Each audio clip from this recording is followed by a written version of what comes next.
afflicted with a disease slowly consuming his body. The only escape from his harsh reality was a strategy game he played obsessively day and night, right until his final moments. Yet death wasn't the end. He awoke within the very game he loved, completely powerless, lacking status or abilities. Now, trapped in this world he once fled to for comfort, he must fight to survive, build strength from nothing, and rise to conquer the world that's become his new reality. The story centers around a young man named Takuto, who spent most of his time absorbed in a strategy game called Eternal Nations. Confined to a hospital bed, Takuto found solace and meaning only in playing Eternal Nations, and eventually died with the game still running. But his death wasn't final. Moments later, he opens his eyes, finding himself sitting on a throne amid ancient ruins in a forest. His first thought is about how incredibly fresh and real the air feels. Suddenly, a woman approaches him, gently asking if he's finally awake. When she reveals her face, Takuto instantly recognizes her as Atu, an elven character from Eternal Nations. Atu respectfully calls him Your Majesty, leaving Takuto utterly confused, wondering what on earth is happening. As an experienced anime fan, he quickly figures out he must have somehow been transported into the world of Eternal Nations, the very game world he spent countless hours in. But this realization brings more questions. Typically, Atu would only address her king this way if he were the Lord of Minagra, the nation Takuto previously led in the game. Atu speaks again, this time calling him Takuto-sama, and explains further. She mentions Takuto is the first ever player to conquer nightmare difficulty using Minagra, widely known as the toughest civilization in the game. She proudly reveals that Takuto is listed on the game's global leaderboards, giving him legendary status. Takuto's confusion deepens even further. How can a mere game character know about things beyond her own game world reality? And Atu gently explains that she remembers everything, every victory, every defeat, each word Takuto ever spoke to her through his screen, and the entire journey they shared together until now. Hearing this, Takuto is overcome with emotion, tears forming in his eyes. He tells Atu how happy he is to finally speak to her directly, confessing she was always his favorite character in Eternal Nations. Atu warmly replies that she feels precisely the same way. Still, none of this clarifies how he ended up here. So Takuto looks at Atu directly and asks if it was she who brought him into this world. Atu honestly admits she has no clue how they got here, as she herself only arrived a few minutes ago. Still, she's certain of one thing: the place they're in feels exactly like the world of Eternal Nations, regardless of their location. Atu is deeply grateful she's finally met her true king in person. Holding Takuto's hands gently, she urges him to begin their journey anew together. Atu shares her dream of rebuilding an empire with just the two of them, and since Takuto has nothing else left, he gladly agrees to join her quest. When Takuto extends his hand to formally shake on their partnership, Atu suddenly switches to her NPC persona, introducing herself dramatically as Sludge Atu, an illegitimate child born of a fallen world. She solemnly pledges her entire being, mind, soul, and body entirely to Takuto. Though Atu's character is technically evil, the theatrics feel painfully cliché, leaving both her and Takuto momentarily embarrassed. Still, Takuto decides to lean into it, dramatically declaring that alongside Atu, his trusted right hand, he'll establish Minagra, the most sinister empire of them all. Takuto then turns to Atu, asking if she remembers what Minagra must always do first. Proudly, Atu states they should hide themselves away completely, staying unseen like true recluses to avoid discovery. Taking action immediately, Takuto summons an emergency production scout, a strange insect-like creature with extremely long legs, given Minagra's alignment with evil and destruction. All their units naturally look horrifying, including this scout. Regardless, Takuto issues commands, instructing it to thoroughly investigate their surroundings, and Atu sternly reminds it that disappointing their king isn't an option, and obediently, the scout departs on its assigned task. Takuto then reveals to Atu that he can actually see through the scout's eyes,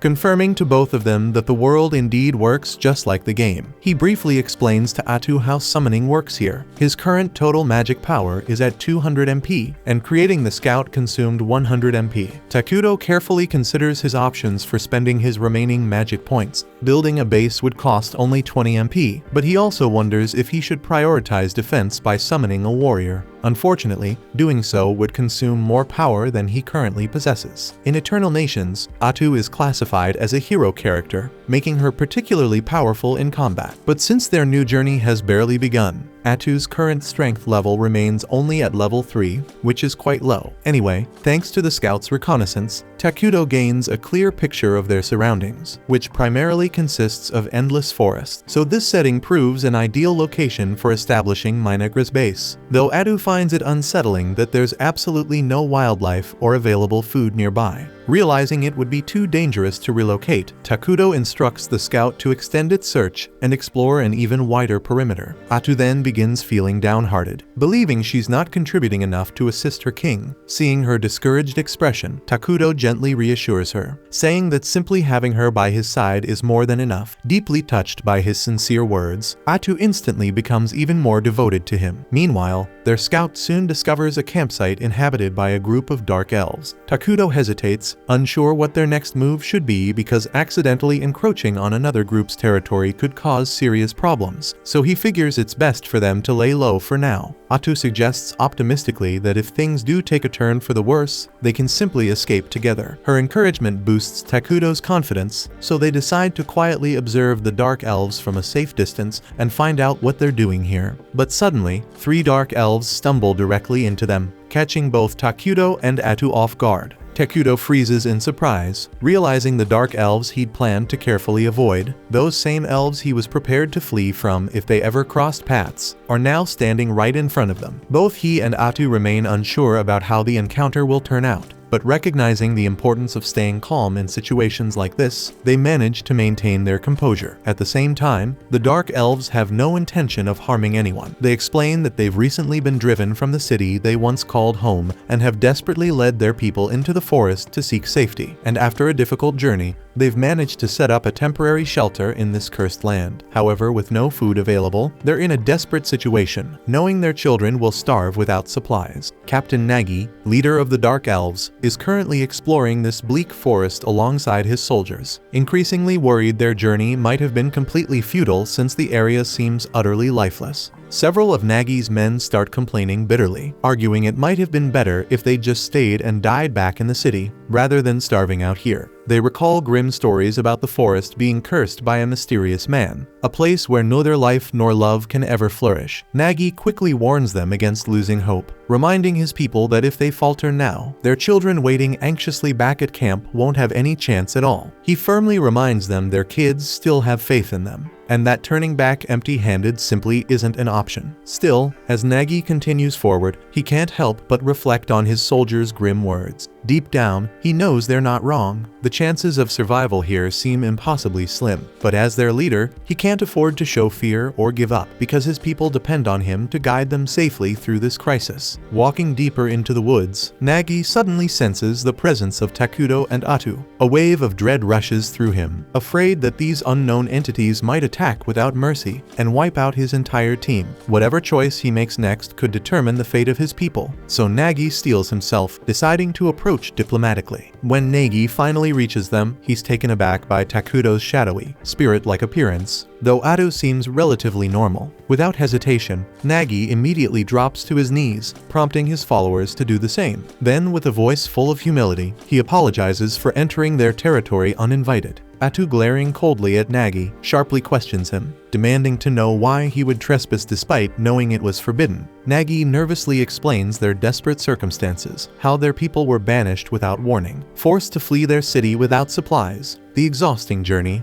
and the starving children still waiting anxiously in the forest. Feeling increasingly anxious under Atu's harsh gaze, Nagi braces himself, convinced they're about to execute him. However, Takuto surprises him by calmly asking if he's hungry. Nagi hesitates nervously, uncertain how to respond, until Atu firmly instructs him to answer her master's question. Quietly, Nagi admits he is hungry, and immediately, Takuto conjures several apples out of thin air. Nagi stares in bewilderment, never having seen an apple before. Unsure if they're even edible, Takuto kindly assures him that the fruit is juicy and delicious, encouraging him to try it. Still hesitant, Nagi looks behind him, shocked to see his men already devouring the apples eagerly. Atu then firmly urges him to eat as well, Yet Nagi still feels uneasy. Noticing his hesitation, Takudo promptly conjures pairs as well. Now Nagi is openly suspicious, deeply confused by Takudo's generosity. The Dark Elves had always been viewed with hostility, constantly rejected by others. To suddenly encounter someone willing to help without any hidden motive felt disturbingly unnatural. Nagi finally states he'd rather bring the food back to feed the starving children in their camp. But before he can even finish his sentence, Takudo conjures even more fruit for him. Overwhelmed, Nagi can only feel gratitude and disbelief.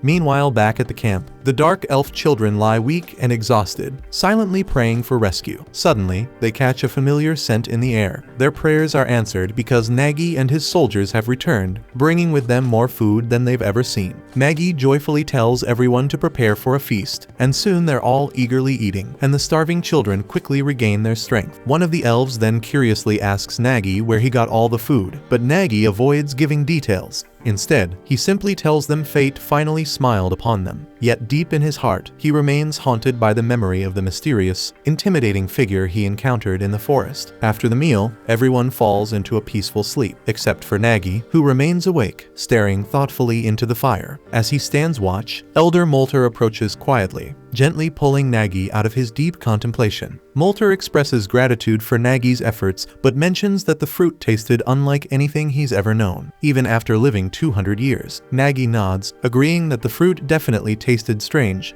Molter presses him about where the food came from, prompting Nagi to confess they encountered a legendary figure after wandering deep into the cursed forest. Hearing this, Molter wonders aloud if it was perhaps the King of Ruin, recalling ancient stories about a mythical being said to appear when the world becomes too crowded, destroying everything and returning civilization to darkness. But no one knows if those legends hold any truth, since nobody's ever witnessed it personally. Molter asks Nagi directly if the mysterious figure introduced himself as the King of Ruin. Nagi admits Takudo never actually introduced himself at all. He only spoke through a servant. Molter insists there's no way a dark entity like that would offer assistance for free, demanding to know what Nagi promised in exchange. Nagi, however, insists it was purely an act of generosity from Takudo, nothing else. Molter remains skeptical, arguing no evil being ever offers help without hidden motives. Nagi firmly calls Takudo the Great One, determined to defend him and emphasizing that he simply chose to help. Molter counters that such a noble title doesn't suit the rumored King of Ruin, but Nagi refuses to budge. He argues passionately that Takudo deserves the respect because he helped them in their time of need, and frustratingly wonders if it might have been better if they'd all died rather than receive such aid. Hearing this, Molter reluctantly concedes Nagi's point,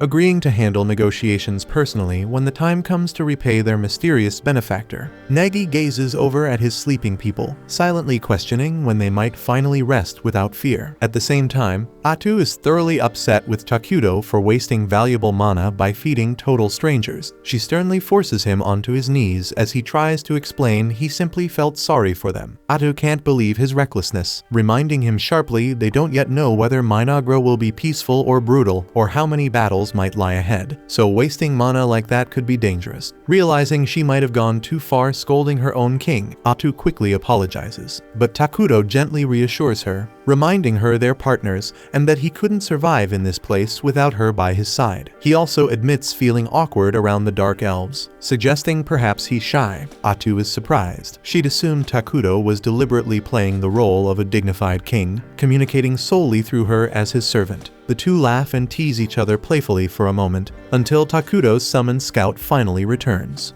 The next morning, Nagi readies himself for another trip to see Takudo, prompting Elder Molter to question if he is truly ready to see the Dark King. Molter is convinced that since they've already chosen to rely on the Dark King's help, they must be ready to meet whatever demands he eventually makes. Nagi disagrees, pointing out that Takudo has never mentioned wanting anything in return. But Molter insists that creatures of darkness always expect compensation for their favors. Still, Molter reluctantly admits that for now, they have no choice but to trust Takudo, since there's nowhere else left to go. So they decide to visit Takudo together, completely unaware that his insect scout had been observing their entire conversation. Takudo quickly calls back the scout to report to him, and upon hearing that the elves are on their way, he He quietly hopes they'll just pick up the remaining food he had prepared yesterday and leave without causing a fuss. Anxiety quickly starts to grip Takudo as he explains to Atu that he's terrible with conversations and doesn't know if he'll be able to negotiate properly with the Dark Elves. Atu reassures him she'll handle it herself, adding that this will also show the Dark Elves that her king wouldn't stoop low enough to speak with them personally. Shortly after, Molter and Nagi arrive, and the elder Molter greets Takudo with an overly formal and eloquent salutation, almost like something straight out of cover letter, thanking him for the generous provision he offered his folk. Molter then respectfully asks permission to know the identity of their Dark King. After receiving permission from Takudo, Atu reveals his name proudly, declaring him to be the feared Dark King of Ruin himself. Both of the Dark Elves become visibly shaken upon having their worst fears confirmed. Atu then coldly instructs them to simply take the food and leave, because it's not going to last much longer anyway. Yet, Molter politely insists on repaying Takudo for his generosity and asks what they can possibly give him in return. Atu coldly informs him that there's nothing in their possession capable of pleasing her king, so attempting repayment would be pointless. She then questions if the elves even have anything left that they consider valuable at all, causing Molter to hesitate as he realizes they genuinely have nothing worthwhile to give. Noticing his hesitation, Atu immediately gives him a cold, intimidating stare and suspiciously asks him if he's secretly planning something. Molter becomes visibly flustered, and Takudo quickly realizes their conversation is going downhill fast, so he immediately signals Atu over to quietly discuss how they should proceed. But Atu becomes frustrated because she thinks Takudo is being way too soft on these two hopeless elves, and she insists these guys have zero clue how to handle negotiations, and if this continues, they'll just turn into an annoying headache later on. So she dramatically suggests killing them both and displaying their heads around the base as a clear warning. But Takudo quickly tells her to stop acting like a psycho. He calmly explains that the elves genuinely seem to want peaceful coexistence and sincerely wish to repay their kindness. Instead of just handing out freebies, he suggests they ask for something small in return, keeping their relations with the elves positive. Atu reluctantly agrees and then tells the elves that her king has generously decided to accept their offer of repayment. Seeing Molter suddenly relax makes Takudo and Atu both realize he was freaking out earlier because he had totally assumed Takudo would act like a typical villain. Atu scolds Molter for misjudging her king so harshly, but then she pauses, realizing she doesn't actually know what to ask them for. Thankfully, Takudo quickly comes up with a great idea and suggests that they ask the elves to provide them with information about the world outside this forest. Molter immediately lights up with relief, promising eagerly that he'll share every bit of knowledge he's gained about the outside world. Atu nods but adds sternly that once Molter has provided the information, he and his tribe must leave the forest immediately. This shocks Nagi and Molter deeply, and they quickly plead to be allowed to continue living there under Takudo's protection. But Atu snaps at them to quit pushing their luck if they value their lives. Nagi tries to argue further, but Molter quickly silences him, admitting they must respect the king's wishes. They begin turning to leave, but watching them, Takudo suddenly feels a pang of guilt for kicking them out like this. He abruptly changes his mind, telling Molter and Nagi that instead of leaving, they can become citizens of his kingdom. Both elves freeze up completely, stunned by this unexpected kindness, though no one is more shocked than Atu, who can't believe what she's hearing. She immediately questions Takudo's logic, asking what the hell he's thinking. He calmly reminds her about the refugee system from the game, allowing different races to peacefully join their nation. And since dark elves are neutral aligned, he points out they'll easily blend in with their kingdom's evil attribute, making coexistence entirely possible. Atu still isn't totally convinced because evil-aligned species usually end up causing drama among themselves, but Takudo gently refreshes her memory that their main citizens, named homunculi, literally look like humans who got shredded and put back together by a 5-year-old, and there's no way they're going to be hanging out with those creepy things all day. The horrifying image of the homunculi immediately pops into Atu's mind, instantly changing her mind. She quickly agrees and turns to Molter and Nagi, declaring that Takudo plans to build a full-fledged kingdom soon and is generously offering them citizenship if they're willing to swear loyalty. Molter hesitates, asking what exactly it means to become their citizens, and Atu bluntly answers that they'd basically become evil-aligned beings. Still, she assures them with a sly smile that being evil isn't nearly as bad as it sounds. It's actually a lot more fun. Not long after, Takudo and Atu visit the Dark Elf settlement. where everyone anxiously awaits their arrival. They're so terrified that some of the weaker elves pass out at just the sight of Takudo. Calmly, Takudo takes his place on the throne with Atu at his side, who announces clearly to everyone gathered that from now on, they officially belong to their new kingdom Minagra. She then asks Takudo if he's certain, and with a confident he says yeah, and then confirms that on his screen, and just like that the Dark Elves are officially citizens of Minagra. Atu congratulates them, emphasizing that from now onward, their safety and survival are personally guaranteed by their new king. Nagi wonders out loud if that's really it, because he doesn't actually feel any different, despite supposedly becoming an evil being. Almost immediately, he regrets speaking too soon when a wave of overwhelming hatred suddenly floods through him and the rest of the elves. Painful memories of being persecuted and attacked surge in their minds, filling them with an intense desire for revenge. Seeing everyone suddenly suffering, Takudo softly asks if they're all right, and hearing his genuine concern, Nagi becomes emotional, deeply moved by the realization that someone finally cares about them. With tears streaming down their faces, the Dark Elves start passionately cheering for Takudo, leaving him a little overwhelmed but deeply touched by their enthusiasm. After a few days, Molter presents a map of the continent to Takudo, who immediately collapses in disbelief. Atu asks what's troubling him, and he simply gestures towards the map, saying their starting location couldn't be any freaking worse. They're stuck on a continent shared by two damn gigantic, powerful civilizations. On one side is the Holy Kingdom of Qualia, a massive human nation worshipping Arlos, the creator, and known for being annoyingly righteous and strictly good-aligned. On the opposite side lies Elna, the Elemental Alliance, a nation of elves devoted to nature. They're equally on the side of good, making Atu realize they're literally sandwiched between two huge civilizations that would wipe them out in an instant if discovered. Panicking, Atu falls beside Takudo in despair, but Takudo quickly regains composure, reminding her that as long as they keep a low profile, they can quietly grow stronger. He recalls that their main race, the homunculi, were dumb as rocks in the game and terrible at research. Luckily, now that they've got Dark Elves on their side, things should go much smoother. Soon after, the Dark Elves arrive for a meeting, this time bringing along Emle, Nagi's assistant. Nagi introduces her as a nerdy genius who knows way more than him about foreign kingdoms, and insists she'll definitely prove useful. Atu conveys to the elves that their dedication has pleased the king, and she announces they're all about to receive major responsibilities, directly ordered by Takudo himself. First up, Molter is tasked with managing internal affairs. Atu says she expects big things from him, especially since she learned he knows magic too. Next, she appoints Nagi as the head of Minagra's warriors, charging him with building a powerful military for defense. When she leaves recruitment up to him, Nagi gets way too excited, shouting dramatically that he'll destroy all their enemies and proudly mount their heads as trophies. But Takudo's already feeling queasy at the gruesome imagery.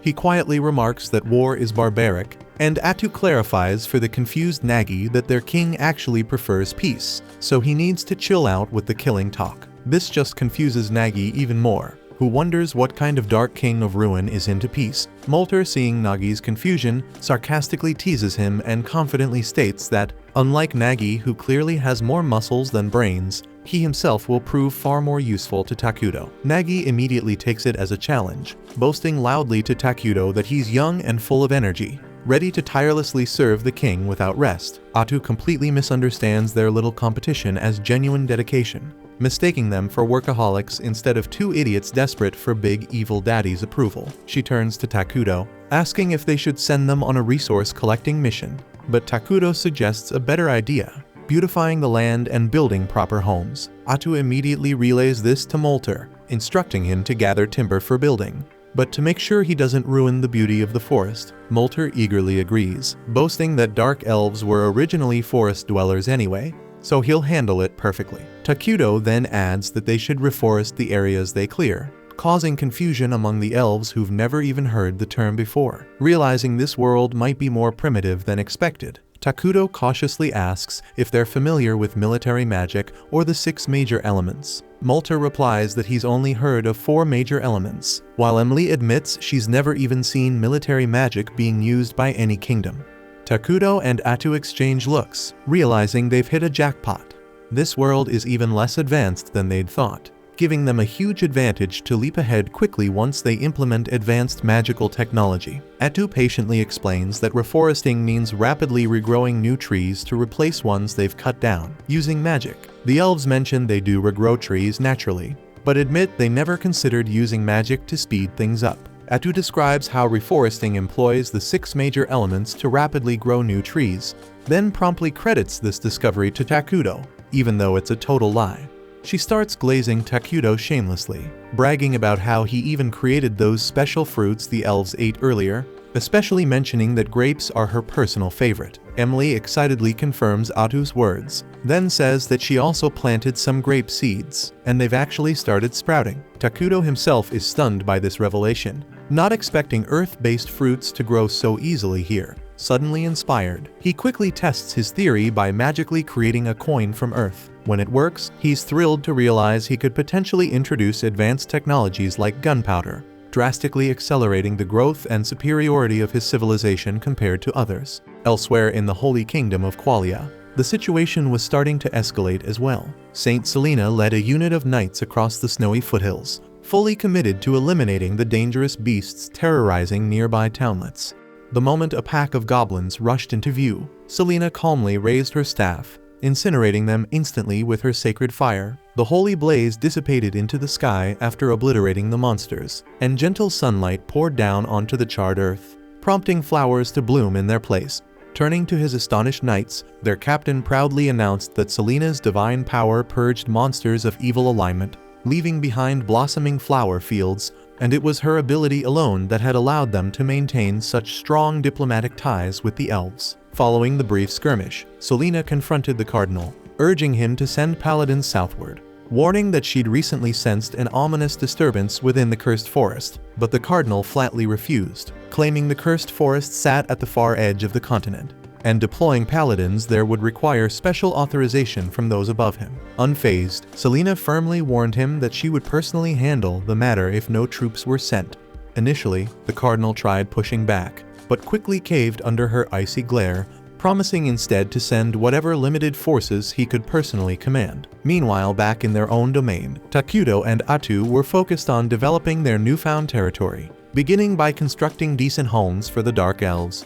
They'd already thrown together a makeshift throne room around Takudo's throne, and he was thrilled by the idea of finally hosting important meetings with the prominent members of his kingdom. Right then, Molter, Nagi, and Emily entered, ready for action. Atu informed them that it was about damn time to kick off their first official council meeting. But before the meeting could start, Emily eagerly approached Takudo, revealing a gift, an elegant new outfit that, to his mild embarrassment, was dangerously close to femboy territory. Still, Takudo gratefully accepted the new clothes, admitting his old garments were getting embarrassingly filthy, and thanked the elves sincerely. Oddly enough, the elves couldn't see any visible change in his appearance, but they decided to trust Atu's enthusiastic praise about how perfectly the outfit suited their beloved leader. With the clothing crisis resolved, Atu briskly began the council meeting, only to realize Takudo was still hopelessly lost in admiring himself. Slightly annoyed but unsurprised, she chose to carry on the meeting herself, casually suggesting she'd consult Takudo whenever his actual input was needed. And Takudo happily agreed to her suggestion, fully content to keep silently fawning over his own fabulousness. As the meeting begins, Molter immediately asks Atu about the type of buildings they ought to prioritize. So Atu confidently suggests they start with food production facilities and promptly reveals a disturbingly grotesque plant, announcing that it will serve as their primary food source for now. The elves visibly cringed, barely able to hide their disgust, before hesitantly asking Atu what the hell that horrific thing was supposed to be. With unsettling enthusiasm, she informed them it was called the flesh plant, a unique delicacy of their civilization. According to Atu, it produced meat that tasted disturbingly similar to human flesh but was incredibly nutritious. Horrified by this revelation, the elves quickly clarified they weren't exactly into eating people. Atu assured them the flesh plant was just a temporary solution for their food shortage, and soon enough they'd have far less disturbing options available. After that unsettling announcement, she explained they'd also need storage units and administrative buildings near the farms, so Emily promptly volunteered to oversee those structures. Next, Atu shifted gears to the next crucial topic on the agenda: research. She emphasized that obtaining cutting-edge tech was absolutely critical for a fledgling nation like theirs. Molter, intrigued, asked her specifically what sort of technology they should focus on, and Atu excitedly revealed their target would be magical tech. Takuto practically lit up with excitement upon hearing that, and Molter eagerly declared that as a skilled mage, he'd put in his best effort to impress their king. He followed up, asking precisely what kind of magical tech they should aim for, and Atu enthusiastically revealed they'd dive straight into military magic research. She explained that standard attack spells were pitifully limited, barely managing to handle a handful of enemies, while advanced military-grade magic could annihilate entire cities or even reshape terrain to their advantage. Molter, now fired up, immediately agreed to round up all magically gifted elves and begin working on groundbreaking magical spells that hadn't even appeared yet in their world. Then Atu moved on to the final topic of the meeting: their military strategy. Nagi perked up instantly, excited that it was finally his turn to shine. But Takuto quickly burst his bubble by bluntly stating they wouldn't heavily invest in their military right now. Atu backed him up, pointing out armies cost a shitload to maintain but produced nothing useful during peaceful periods. Nagi protested strongly, arguing they lacked sufficient power to properly defend their king, and thus should definitely prioritize their military.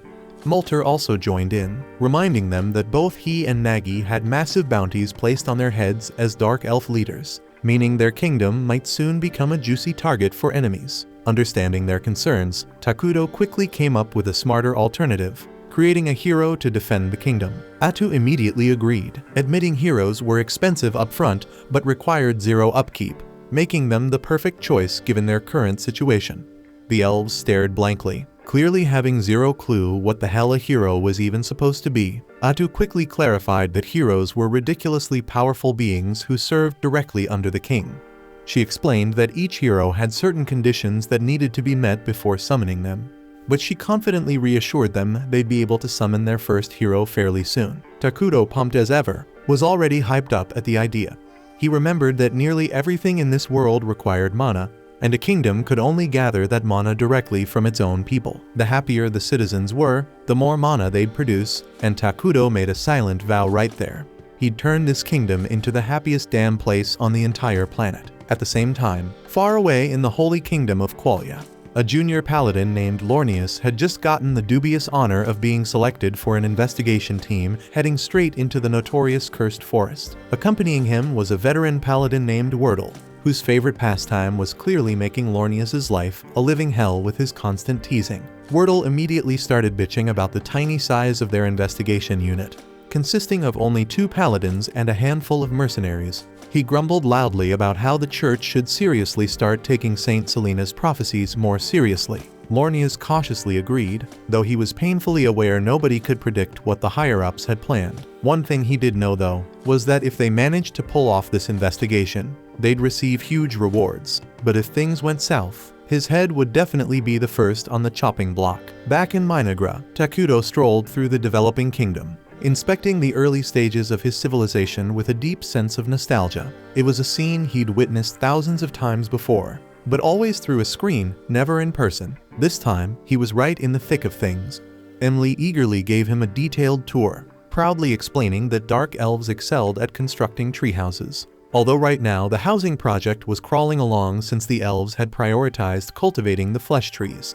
Fortunately, the grotesque flesh trees seemed to be thriving nicely, and they'd already managed to build storage and administrative facilities. Emily also mentioned that they'd discovered a freshwater spring close by, and were now trying to find ways to draw water from it. Meanwhile, Molter and a bunch of other mages had been grinding hard on their magic research in a recently completed lab. Hearing all this progress made Takuto feel genuinely relieved, but he was particularly delighted to hear that the elves were proactively handling things, like seeking out water sources on their own. Seeing the elves, who had looked utterly drained when they'd first arrived, now smiling happily was a huge relief. When Takuto shared his joy with Emily, she suddenly burst into tears of happiness, completely startling him. Takuto panicked momentarily at the unexpected meltdown, But thankfully Emily quickly regained her composure and continued the tour as if nothing had happened. Next, Emily guided Takuto and Atu toward the flesh tree farm. With noticeable excitement, she explained that,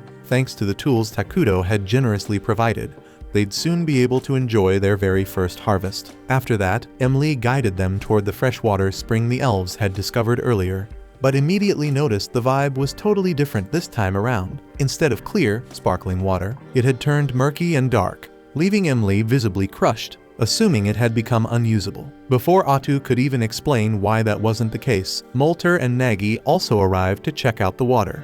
Both of them quickly agreed with Emily, believing the spring had been ruined. But Atu just casually scooped up some of the gloomy-looking liquid and took a long sip, assuring everyone that it was perfectly safe. Atu then clarified that the spring only looked creepy and unsettling because it had officially become part of Minegra, all thanks to a neat little feature known as cursed terrain. Takuto chimed in, gently telling the elves to take a deep breath. As soon as they inhaled the gloomy air, they were instantly energized, their minds clearer and their bodies revitalized. Atu happily explained that cursed terrain grants bonuses to any creatures aligned with evil, while severely messing up anyone with neutral or good alignment.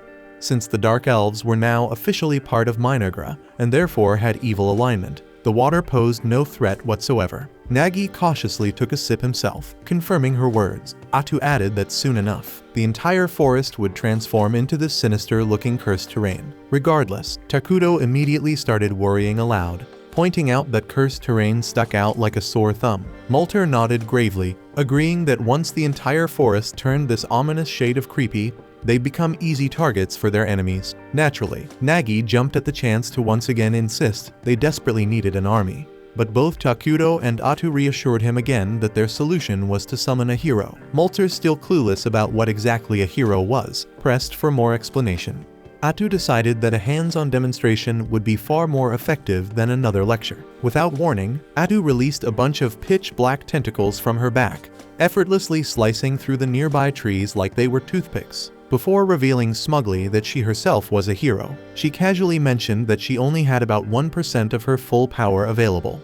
Yet she could still obliterate entire armies on her own. Takuto eagerly hyped heroes up even more to the stunned elves, bragging that heroes were truly badass, continuously growing stronger with no effort at all. Realizing he'd gotten a bit carried away, he quickly shifted the conversation and scolded Atu lightly, telling her that showing off didn't require chopping down innocent trees and insisting she clean up the mess afterward. The elves, however, were beyond impressed. They immediately declared Takuto an amazing ruler for having subordinates powerful enough to cause such casual devastation. Fired up, they decided that they absolutely had to construct a magnificent palace worthy of such a king. Takuto awkwardly protested that he didn't really need anything grand right now, but the elves refused to budge, insisting there was no way in hell they'd let their esteemed king live in ordinary homes like theirs. Atu sided with the elves, pointing out that constructing a palace would boost everyone's morale. Unable to argue with that logic, Takuto relented, admitting that while his real dream was a badass flying fortress someday, he'd settle for a regular palace for now. Elsewhere, the investigative team commanded by Lornias and Wordle has finally set out southward toward the cursed forests. Wordle remains disgruntled by their limited numbers, prompting Lornias to remind him this was genuinely the best the Empire could offer. Given that most troops were tied up with the turmoil in the north, it turns out a swarm of malicious creatures had unexpectedly appeared across the northern lands, attacking villages and setting everything ablaze. Naturally, any available reinforcements were immediately sent to manage that catastrophe. Hearing this, the mercenaries start chatting amongst themselves, muttering how rough it's going to be for the poor bastards sent north. They all feel relieved they dodged that assignment even if the pay was sweet, because word is, there's a terrifying witch mixed up in that mess, and they'd rather steer clear of anything involving a witch. Lornia is curious about this witch rumor, later corners one of the mercenaries, a guy named Bargo, to ask about it. Bargo admits the rumor is that a single witch is behind all the northern chaos, but Lornias dismisses the idea outright, saying no single person could possibly control that many monsters. Bargo quickly agrees, figuring it must actually be some sort of cult activity, but then Wordle chimes in, telling Bargo to shut his mouth before he accidentally curses them all. Lornias then snaps at Wordle, noticing that the guy's been drinking on the job again. He starts lecturing him about how, as paladins serving their god, They're not even allowed to touch alcohol. But Wordle dismisses his scolding casually, even challenging him to a theological debate before abruptly losing interest when a waitress brings him another round of drinks, which prompts him to flirt shamelessly instead. Bargo then turns back to Lornias, seriously asking why the Empire sent 2 paladins this far south. He starts worrying again about the possibility of another witch being involved, openly admitting that if that's the case, he and his men might pack up and bounce before things go south. Lornias honestly replies he doesn't know the details either, but just then Wordle butts back in, casually mentioning he's already gathered some intel from his new waitress friend. Apparently, a bunch of dark elves recently fled into the cursed forests, and the higher-ups likely just want someone to keep an eye on them. Hearing this, Bargo instantly relaxes, saying they'd better deal with the dark elves quickly. After all, those bastards are notorious for their nasty curses and stealthy assassinations. Lornias completely agrees, saying that ignoring the dark elves now will only lead to bigger trouble down the line. But Wordle immediately tells him to calm down and take it easy, reminding him this mission is strictly recon. If things even hint at getting messy, they're packing up and running the hell out. But Lornia's always a stickler about vanquishing evil wherever it shows up. Stubbornly insists that as paladins, retreating from danger isn't an option. Wordle scolds Lornias, telling him to stop chasing glory and only fight when it's absolutely necessary, instead of jumping into danger every chance he gets. He reminds Lornias that he's got family waiting at home, and so does everyone else on this mission, so they need to think twice before risking their lives. Meanwhile, back in Minogra, the first harvest from the flesh trees is finally ready. Sitting atop a massive altar at the center of town, Takuto stands in front of the fruit pile as all the dark elves watch him intently, eager to see what's about to go down. Suddenly, Takuto channels his mana directly into the fruits, and right before everyone's eyes, they transform into a giant bug monster. The elves are utterly blown away, amazed that Takuto just created life from a bunch of weird fruits. Atu immediately starts hyping him up, boasting that this miracle isn't even 1% of Takuto's true power. She tells the elves that with their ongoing devotion, Takuto will become even stronger and pull off even crazier feats, and they erupt in cheers for their king. Later on, Takuto returns to his throne, relieved that he successfully managed to produce a bug monster in exchange for food. Though it was a standard feature in the original game, he still doesn't fully grasp how exactly this mechanic works out in the real world. However, Atu tells him they shouldn't sweat the details, since they've now established a reliable method to produce more creatures to serve the kingdom. She excitedly adds that it's about time they moved on to the next phase of their plan, and Takuto agrees, mentioning he'll summon a hero as soon as they've stockpiled enough mana. Excited, Atu asks who he plans to summon, and Takuto casually replies that he's thinking about calling Isla, Queen of the Bugs. Atu nods, saying that's definitely a solid choice. While Takuto enthusiastically starts explaining Isla's perks, she can buff all insect-type monsters, allowing them to dominate on the front lines, and she can also produce larvae to handle mundane tasks, providing essential support to the kingdom on multiple fronts. Atu appreciates that he clearly put serious thought into this choice, and Takuto sheepishly admits that Isla was honestly the only safe option available. Since the other potential heroes are completely unhinged, Atu wholeheartedly agrees, joking that the other heroes would require years of intensive therapy. Takuto chuckles in response, acknowledging he hopes to summon them eventually, but definitely not anytime soon. Meanwhile, Lornias and the group finally arrive at the Dark Continent, quickly running into their first major threat, and it's a towering hill giant. Lornias immediately tries to command the mercenaries into a defensive formation, but Wordle cuts him off, telling them all to chill because he'll handle this big guy himself. He bluntly adds that they don't have time to waste, and it'll be faster if everyone just stays out of his way. The rest of the group watches in awe as Wordle calmly walks toward the hill giant with his sword drawn. Completely unfazed by its monstrous size, Wordle channels holy energy into his blade, while the giant, oddly polite, waits patiently until he's done. When the giant finally swings his massive club, Wordle casually blocks the blow and slices right through it like it's made of cardboard. Not missing a beat, he launches himself at the stunned monster, delivering a whirlwind of rapid slashes before the giant even has a chance to process what's happening. With the giant crashing down lifelessly, Wordle casually strolls back to his teammates like he just finished a casual morning workout. Lornias is absolutely hyped, immediately praising Wordle and confidently declaring that their mission is practically in the bag now that they've got him. But Wordle's serious expression quickly sobers everyone up, making Lornias uneasy with his skepticism. Meanwhile, back in Minagra, Takudo is happily munching down on a burger when Atu gently nags him to eat something healthier. Takudo playfully protests, reminding her that he spent way too long in the hospital surviving on boring, flavorless health food. So now he's determined to explore all the tasty junk food life has to offer. He then gets a little worried when he realizes Atu herself has been surviving exclusively on salads for days, but she reassures him that this diet suits her just fine. They chat for a while about how quickly construction has progressed lately, when Takudo suddenly remembers something important. He asks Atu to call Molter and the others once they're finished eating, since the new scout bugs they recently created have completed mapping the nearby areas. He reveals that he's planning to deal with a human settlement they discovered nearby, asking Atu first to confirm if the town belongs to the Holy Kingdom of Qualia. She's fairly confident the settlement is independent and aligned neutrally, which is a huge relief for Takudo, since it means negotiation might actually be possible.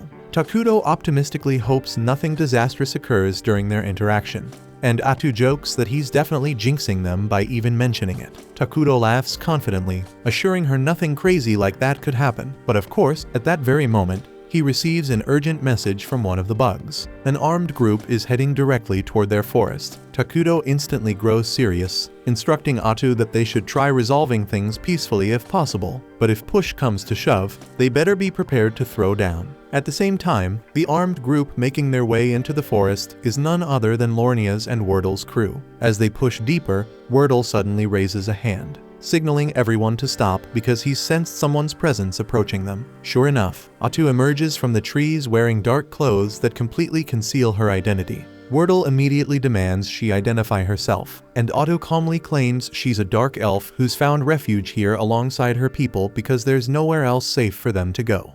Wordle acknowledges her situation but bluntly tells her to step aside because their group has orders to investigate this forest. Atu firmly responds that they shouldn't go any further, causing Wordle's instincts to flare up, sensing something shady going on. But before he can say more, Lornias rudely jumps into the conversation, yelling at Atu and demanding how she dares disobey a servant of God. Wordle sharply snaps at him, telling him to shut his mouth and stop interrupting.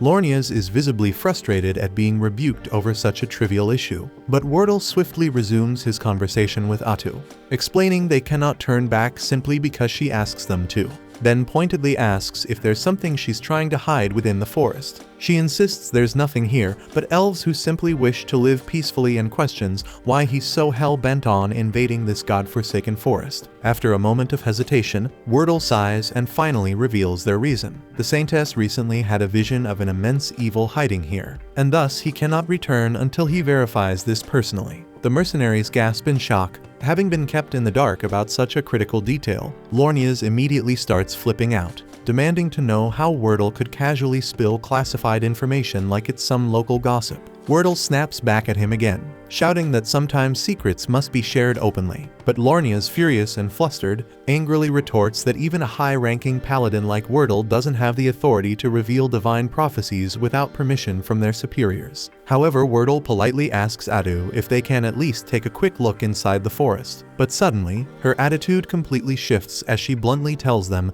there's absolutely nothing inside that's worth their precious time. She firmly urges them to turn back immediately. But Lornias grows furious at the sheer audacity of a dark elf daring to defy a divine prophecy. He senses the air around Atu shifting ominously, confirming his suspicions that something deeply sinister lurks within the woods that they must investigate no matter what. However, Wordle appears open to negotiation, trying to de-escalate the tension. He calmly asks Atu to swear on her own god that no threat to the Holy Kingdom of Qualia is hiding in the forest. Atu readily takes the oath, even swearing by her deity that it's actually they who fear Qualia far more than Qualia could ever fear them. Satisfied by this, Wordle announces they're retreating, much to Lornias' complete disbelief. Lornias immediately protests, insisting it's blatantly obvious that the woman is hiding something crucial. But Wordle just snaps at him, calling Lornias a faithless coward and telling him to stop projecting his own paranoia onto others. He declares that they found absolutely nothing of concern,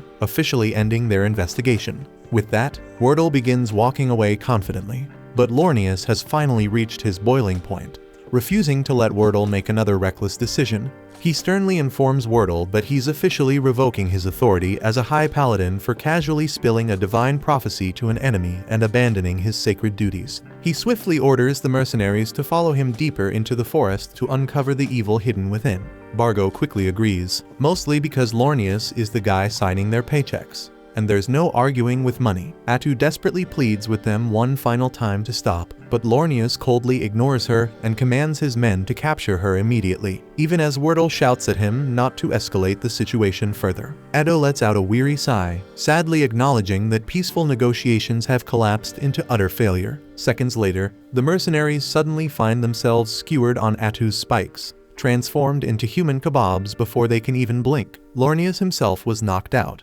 and when he woke, he never even comprehended what hit him, and the only one who did see everything and is still alive is Wordle.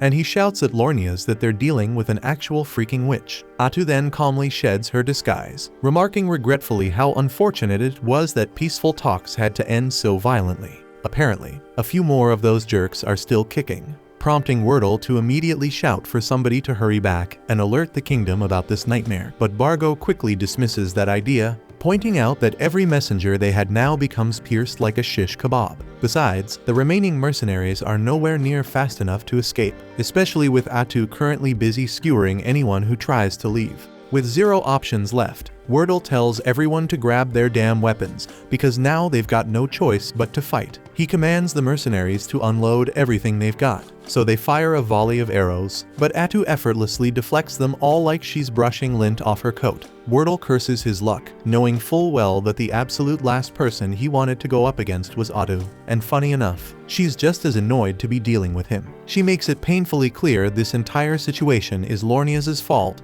because if they had just agreed to leave the forest alone, she would have let them walk away. But no, Lornius had to get all noble and damn self-righteous, and now she's got no choice but to kill him. Lornius finally realizes he screwed up royally and turns to Wordle, asking if he even knows what the hell this freaking thing really is. Wordle admits he suspected something was off from the moment they first saw her, which is exactly why he wanted to leave without throwing hands. But now that he's seen her true form up close, he's certain Atu is a witch, but not the storybook kind either, because a witch in this world is a certified calamity class monster, officially recognized as a national level threat. Someone like her is way out of the mercenaries' league, so Wordle orders them to fall back and leave this to him and Lornius. Both men charge Atu, reciting their sacred prayers to power up their attacks. Atu doesn't take them seriously at first, just blocks their strikes and mocks them for being so weak. But then they actually manage to slice through 2 of her tentacles, and suddenly she realizes this might not be the cakewalk she thought. She quickly figures out their holy magic is giving them bonus damage against her demonic body, and Wordle assumes that if they just cut off all her tentacles, she'll be helpless. Not wanting that to happen, Atu grabs 2 of the nearby mercenaries and takes them hostage, using their bodies as meat shields to stall their assault. But Wordle coldly tells Lornius that if they don't stop Atu now,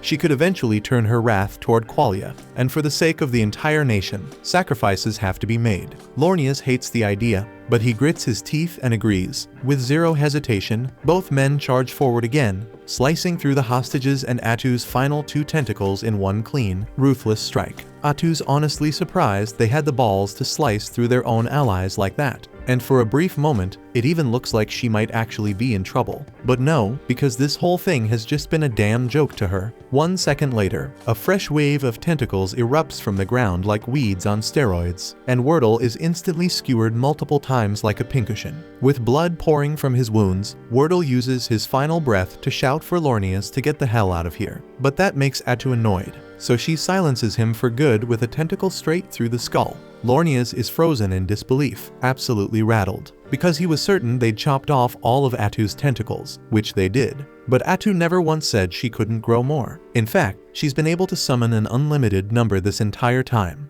But she just didn't feel like it. She's been toying with them like a bored cat swatting at bugs. After witnessing Wordle get brutally annihilated, the remaining mercenaries completely lose their will to fight, and judging by the freaking look on Atu's face, she has zero intention of sparing any of them. Seeing no other choice, Lornius yells for everyone to scatter and run in different directions, hoping at least one of them can escape and warn the kingdom about what really went down here. so the mercenaries immediately drop their weapons and bolt like their asses are on fire. Atu surprisingly doesn't bother chasing them. She just watches them go, sighing in annoyance, wishing they'd done that in the first place because it would have saved her a ton of effort. Lornias, however, stays behind, determined to keep her occupied. He then charges her with everything he's got, holy sword gleaming, but to his utter horror, Atu blocks the strike flawlessly, using the exact same holy sword technique. He stumbles back, unable to comprehend how a monstrous creature like her could possibly have access to a sacred technique meant only for the pure.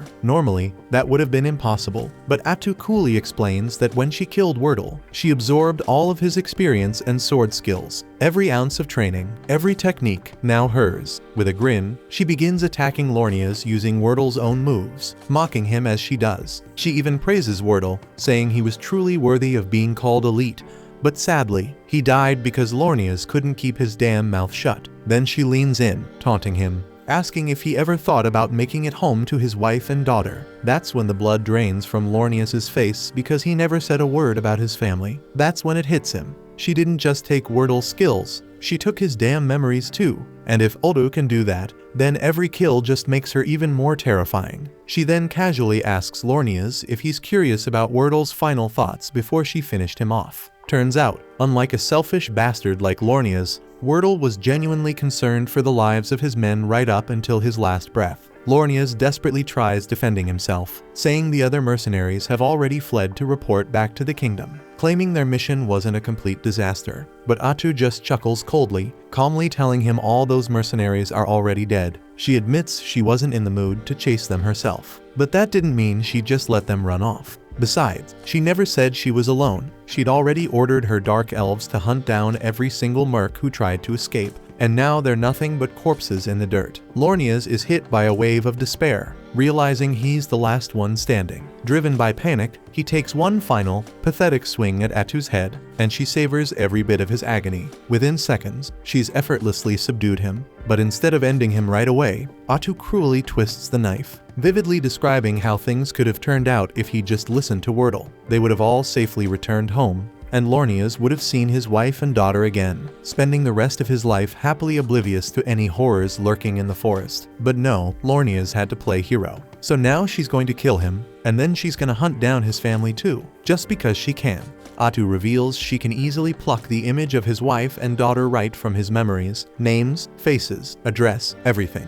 And she's absolutely petty enough to follow through. Hell, she might even slaughter every single person living in the villages Lornias passed on his way here. And while each of them is dying the most painful death imaginable, she'll make damn sure they know it was Paladin Lornias who brought hell down on them. Lornia screams, desperately begging her not to do it, but Atu's already bored of his whining, finally putting an end to him just to shut him up. Right after Lornias hits the ground, Nagi comes up to inform Atu that all the escaping mercenaries have been dealt with, so there won't be any survivors to spread word of today's events. Atu calmly thanks Nagi for his efficiency and instructs him to handle disposing of the corpses too. But before Atu can leave, Nagi hesitantly asks if she's serious about her plan to slaughter Lornias' family and anyone he's ever crossed paths with. Atu just laughs, saying she was just talking smack to scare the hell out of Lornias before finishing him off. She clarifies that mass genocide is way too exhausting, and besides, she's a self-proclaimed peace lover, so starting pointless fights is just too exhausting for her tastes, and she's not about that life unless someone forces her hand. With that out of the way, she cuts the chat short because she urgently needs to talk to Takudo. Moments later, Atu approaches Takudo and shares something odd she noticed before the fight. Wordle called her a witch, despite her clearly being classified as a hero. He also rambled something about a witch causing trouble up north. Takudo is confused because there was never any witch class in the game they came from, prompting Atu to suggest that this world must differ significantly from the one they're familiar with. Takudo nods thoughtfully, having already suspected that, while many of the game's mechanics remain intact, they're better off assuming the underlying rules have fundamentally changed. Luckily, the differences aren't entirely negative because Atu's ability to absorb skills from those she kills has gotten a massive upgrade. Now, she also inherits fragments of their memories, which allowed them to gather valuable intel from Qualia's scouting team, and according to those memories, Qualia is currently distracted by the northern disturbance, meaning Minogro won't be on their radar anytime soon. Still, the complete annihilation of their scouting party is bound to raise some red flags, prompting Qualia to eventually investigate. Takuto's fully aware of that risk. But since Qualia knows nothing concrete about Minagre yet, he's confident they won't jump straight into a fight unless their leaders have the ick of a potato. At the moment, he's far more concerned about this northern disturbance and the mysterious witch behind it. Atu tried extracting every detail about witches from Wordle's mind, but the guy was clueless. However, one chilling fact stood out crystal clear: the witch called Irakino is wreaking havoc up north, and she was strong enough to single-handedly deal massive damage to Qualia's forces. At the same time, up in the Northern Territory, Irakino's casually finished demolishing yet another village and is already prepping to move on to the next. To top it off, she raises every villager she slaughtered as undead puppets to serve her. Takuto has absolutely no clue about Irakino's true powers, but given that she's causing this much mayhem so soon after arriving, he suspects she might have come from another world, just like him and Atu. If that's the case, things are about to get a whole lot messier. Atu, unsure of their next move, asks Takuto what they should do.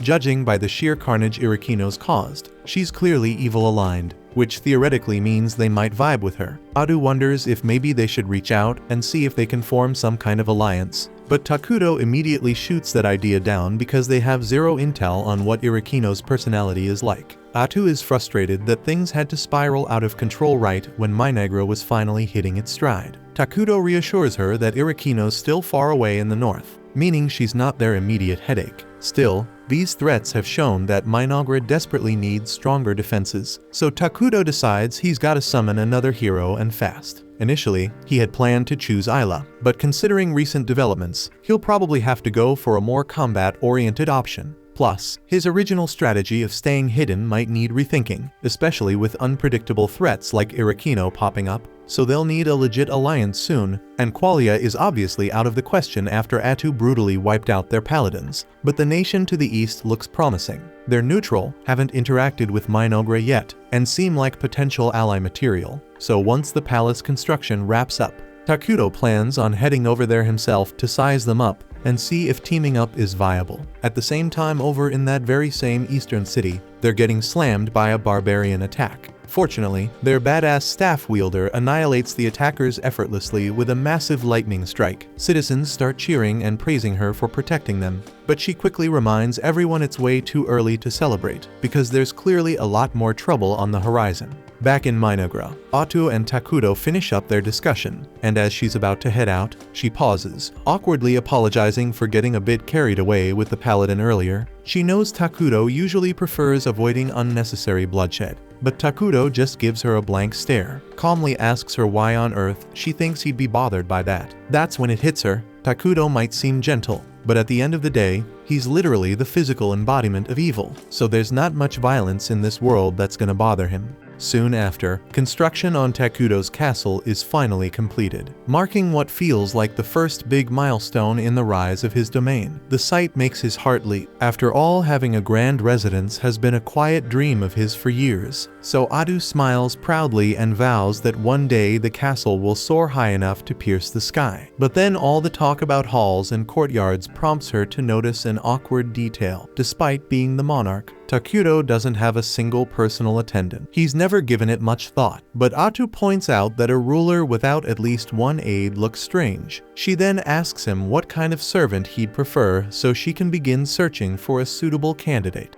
Takuto answers with a shy smile that anyone is fine as long as they are easy to speak with. Since he is terrible at conversation, he has barely exchanged more than a few words with the Dark Elves since arriving, which Atu says is mostly because he comes off to them like a dense cloud of gloomy energy. Even so, she tells him to relax because she already has a perfect plan in mind. Her enthusiasm makes his stomach knot, yet he swallows the worry and decides to let it play out to see what she does. Atu promptly calls Nagi, Molter, and Emle, then orders them to assemble every little girl in the village because the king desires them. Takuto and Molter both freeze at the wording, and Molter, trying to be fair, asks why she issued such a command. Atu's reasoning is that younger girls would be gentler partners while Takuto practices small talk, but instead of saying it plainly, she blurts that Takuto likes little girls. That goes too far, so Takuto cuts her off before she adds anything worse and tells her to explain explain herself properly without making him sound like a lolicon. Once the full explanation is out, Molter and the others exhale in relief, since the king only wants an approachable attendant. He requested younger candidates because the kingdom is short on manpower, and he refuses to pull skilled adults from vital work just to serve him. Children who are not doing heavy labor, yet seem like the least disruptive option, which is why he asked for them. Impressed by how considerate he is, Molter's group agrees to bring suitable children to meet him, and Takuto actually feels hopeful about finally having people he can talk with each day. There is one detail he forgot to account for, and it hits the instant the kids arrive. To ordinary villagers, he still looks like a disaster in human shape, his aura heavy enough to spook anyone, so the moment the children see him, they burst into tears. Takuto feels crushed after the fiasco with the children, and seeing his expression, Atu turns to Molter and asks if there are any little ones who wouldn't burst into tears at the sight of their king. But given how things stand, Molter cannot name a single safe choice. Maggie then asks whether Takuto has met the twins yet, but Molter admits that he kept them away because he doubted they would be suitable attendant. Their history is rough, and he feared they might accidentally offend the king. But options are running thin, so Atu tells him to call them in regardless. A short while later, the twins step into the hall and introduce themselves as Karia and Maria. Karia bows with careful respect, voice steady, while Maria talks to Takuto in a breezy, familiar tone like she is chatting with an old friend. Atu reads the weariness in their eyes and the wariness in their posture, then gently asks Karia about the sores on her skin. Karia says they came from an illness, and Molter explains that she suffered through a plague some time ago. The sickness has passed, but the marks it left behind did not fade. Atu asks what scarred Maria, and Karia answers that her sister endured something cruel and has never been the same since. Atu asks what she means, so Maria answers without hesitation that she ate her mother. The words hit like a slap,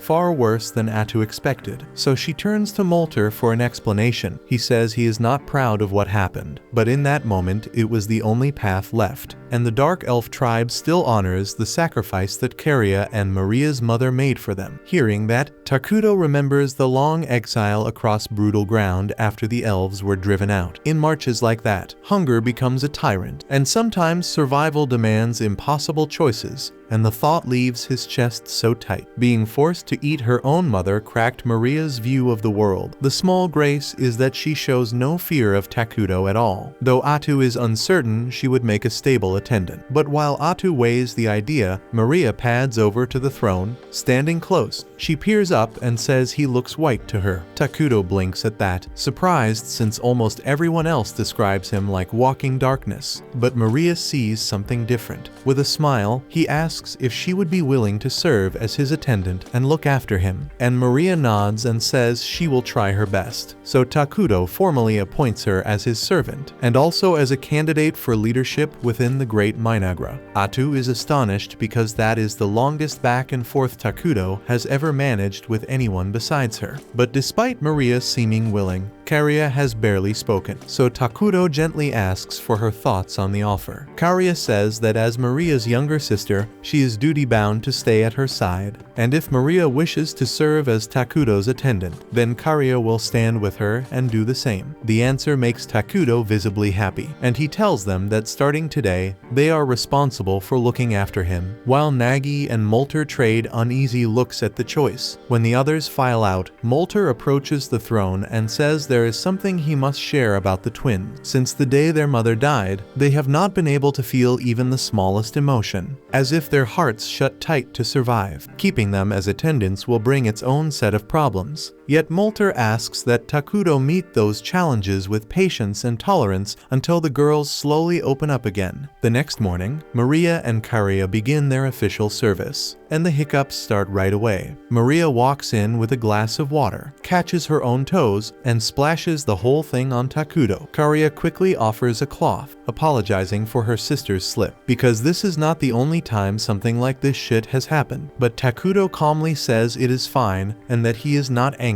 Moments later, Atu enters, disappointed to see that Maria has botched another simple task. but Takuto asks her to go easy on them. Atu hates how often they fumble, yet if the king refuses to punish them, there is nothing she can do. She then reminds Takuto that he has a meeting on the schedule, and since they are his attendants, Maria and Karia are required to be present too, so they need to keep their manners tight. The council gathers soon after, and Emily delivers the first report. She oversees construction, and with the palace finished, they now have a surplus of workers available. There is also a large stock of materials still in storage, so they are in a strong position to launch another project right away. Takuto and Atu back Emily's recommendation and authorize construction of a clinic at once, since they urgently need a place that safeguards the health and safety of Minagra's citizens. Emily answers that she will mobilize crews immediately, and with building matters set for the moment, Atu asks to hear from whoever oversees resource collection. It turns out Emily also carries that portfolio,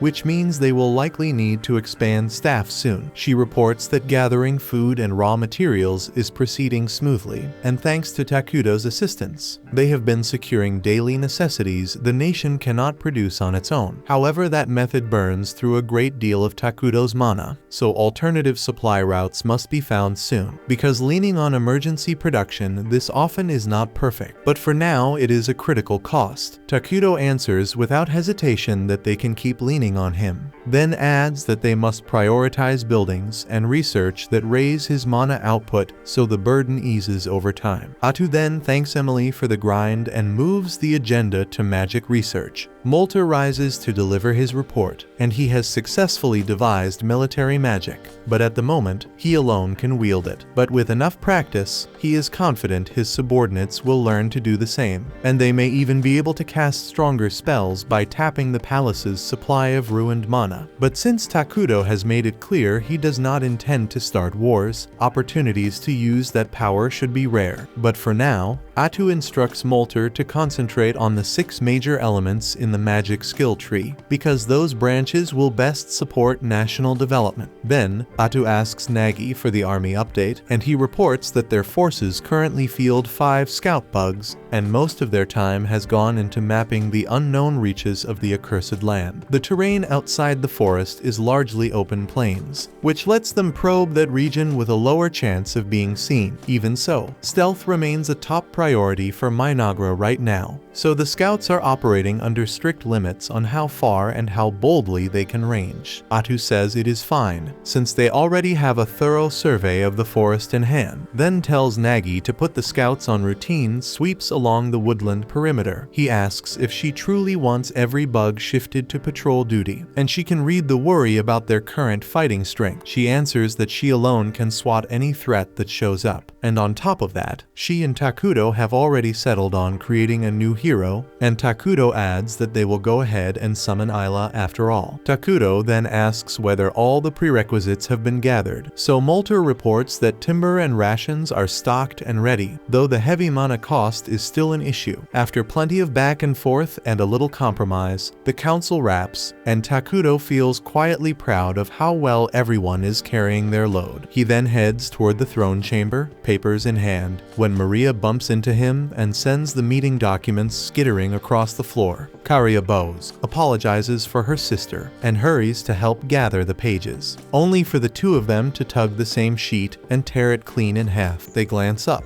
bracing for a scolding, but Takuto simply tells them it is all right and takes his seat without raising his voice. Maria steps closer and asks him straight if he is a bad person. By alignment he counts as evil, so she follows by asking why he has not killed them yet. They have been bungling constantly and pulling mistakes that would get servants executed, yet he keeps sparing them, and they cannot comprehend why. So Takuto asks what they think separates a good person from a bad one. Maria answers that a good person only does good deeds and a bad person only does bad, but he tells her that is only half true. A good person must keep choosing the right thing, so they do not lie, They do not steal, and they do not kill without cause. But a bad person does not have to do the worst thing every time, because they act out of self-interest and do what they want, whether others like it or not. In his case, what he wants is to treat them gently, so there is nothing wrong with letting small mistakes slide. And he adds that he already noticed they have been staging some of those blunders on purpose to try to make him furious. The sisters finally confess that all the mistakes were deliberate. They kept poking at boundaries, hoping he'd lose his temper and end them, because in their heads, what they did means they don't deserve to keep living. Takuto understands why self-forgiveness feels unreachable after something like that. He can't truly stand in their shoes, yet he's certain their mother chose that sacrifice so her daughters would continue, not vanish. He tells them plainly that they are free, and the truest way to honor her choice is to live fully, not shrink into guilt. The road ahead will be rough and uneven, and some days will ache more than others, but he promises to stay beside them at every single step and shoulder what he can. The sisters crumble, tears pouring as they wrap him in a tight embrace, clinging until the storm in their chests eases. A few hours later, Atu walks in and finds both girls asleep across Takuto's throne. A tiny flash of jealousy pricks her, but business comes first, and she reports to him that the survey on the nearby city is done. The nearby city is called Dragonton, and it belongs to Fonkaven, a neutral nation where multiple races live side by side. So Takuto thinks that this diversity should make talks and trade more manageable with them. But he also flags a concern because Dragonton sits way off the trade path, and that location worries him. Atu explains the reason for that location. There's a dragon vein mine beneath the area, and those veins are prized since they naturally generate mana. Strategically, securing such a source early would be huge, so she recommends moving to safeguard it as soon as they can do so wisely. But the report also notes that Dragonton is currently under assault by barbarian groups like ogres and goblins, and the defenders are clearly struggling to hold the line. Takuto asks whether the city has received any backup from its homeland, and as far as Atu can tell, no reinforcements have been dispatched, so conditions aren't improving, and if anything they're sliding. Given that picture, he assumes refugees are already on the roads. If Minagra opens its gates and shelters those people, they can strengthen their population while building goodwill with Dragonton, and down the line, that partnership could place the Dragon Vein mine within Minagra's reach. Takuto then instructs Atu to put together an envoy immediately, but on their way toward the city,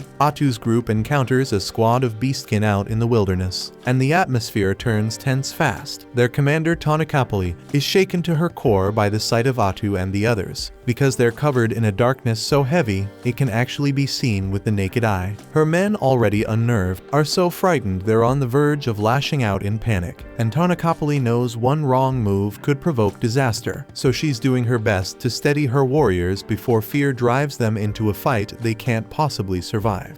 Atu is still under strict orders to keep Minagra a secret, so she is preparing to erase every witness on the spot. Yet Pepe is too oblivious to grasp the danger she represents, and he casually asks her name and strikes up a conversation, a move so brazen and foolish that it catches Atu off guard and makes her stay her hand for now. In time, the two groups manage to reach an understanding, and Atu learns that Tonakapali's party is actually an envoy from Dragonton. That turns out to be a lucky break, since it saves her the trip, so she invites Tonakapali and her people to come meet the king of Minara. Tonakapali is a little on edge, since any king who can command someone as vigorous as Atu is bound to be frightening, and when she finally meets Takuto, it is worse than she imagined, because all she can perceive is an endless gulf of darkness. So she is really starting to regret the choice she made before. Then we see that before they crossed paths with Atu, the group had been attacked by a giant out in the barren lands. So Pepe, one of the staff bearers, used grass magic to locate the giant and drag it down. Sadly, with brainpower apparently stuck in the single digits, he doesn't think things through, so instead of finishing the damn job, he stands on its chest and starts demanding applause for his magic, and predictably the giant tears free and flings Pepe aside. But just before it can crush him, Tonakapali steps in and weaves grass and earth magic together, pinning the giant hard against a rock, then tells her men to kill it. Tonakapali then turns around and smacked the shit out of Pepe's head and told him to quit acting like a damn fool, because as the lone junior staff bearer, People's lives may one day hinge on his choices. Pepe says he will try his best, yet he plainly fails to grasp how serious his role is. If giants keep battering Dragonton, it is only a matter of time before the city is wiped out, and they have no clue what is provoking the attacks in the first place. Their lone lead is a rumor about a calamity surfacing in the accursed lands, so Tanakapali said she planned to investigate and drill a little responsibility into Pepe while she was at it. She dragged him along, and now she regrets that choice, because one wrong move from him could get them all executed. Soon after, Pepe blurts out and asks Takudo to be friends, and Tanakapali panics, since speaking so brazenly to a king could merit execution. She apologizes and tries to cover for his outburst, but to her shock, Takudo actually seemed pleased by the offer and says he would be happy to be friends with him. Afterward, a welcoming banquet is prepared for Pepe and Tanakapali's party, and once everyone takes their seats, Maria and Karia bring each of them a glass of apple juice. Tanakapali sips and is astonished because she has never tasted anything this good, and the quality of the glassware here surpasses the work of the finest artisan on the continent. Pepe loves the juice too, so he asks Maria for another pour, and before the extra drink even arrives, he bounds out of his chair and starts praising Nagi for his massive muscles. Then he goes to show off his magic to Molter, and everyone lets him do as he likes, since Takudo seems fond of him. Takudo is struck by how effortlessly social Pepe is in any situation, and he is glad they managed to become friends, but he has never actually had a friend before and does not quite know what friends are supposed to do together. Then, while Tanakapali scolds Pepe, Takudo caught his attention and asks whether he would like to play a game. The room falls silent for a moment because no one expected those words, and Takudo begins to feel awkward. Then Pepe cheerfully agrees to play with him, so the two of them sit down together to play. They start with a game Pepe invents on the spot, where each of them takes a single blade of grass and they tug against each other to see which strand snaps first. Tanakapali fears Takudo might feel slighted by such a simple pastime, yet he's clearly having a great time. They keep playing for a while, and Pepe tries several of the games Takudo dreamed up. He says it was a blast and even suggests Takudo could sell them in Dragonton, but Tanakapali slices him off because it isn't Pepe's damn place to make important decisions on behalf of their city like that. Takudo is actually relieved that Pepe mentioned trade, since he's been planning to open negotiations with Dragonton for some time. But before he can move forward, he knows he'll have to put aside their personal friendship and approach the matter purely as a ruler. After they finish eating, Atu calls Tanakapali over and asks her straight out why she came to the accursed lands in the first place. The question clearly unsettles her, but she answers honestly. Her homeland has been under relentless assault from the barbarians. Atu is startled that the barbarians are striking Dragonton when they typically steer clear of big cities, and Tanakapali says that is exactly why she came to uncover what could be driving their behavior. Takudo then asks if that means Dragonton lacks the military strength to fight the barbarians effectively,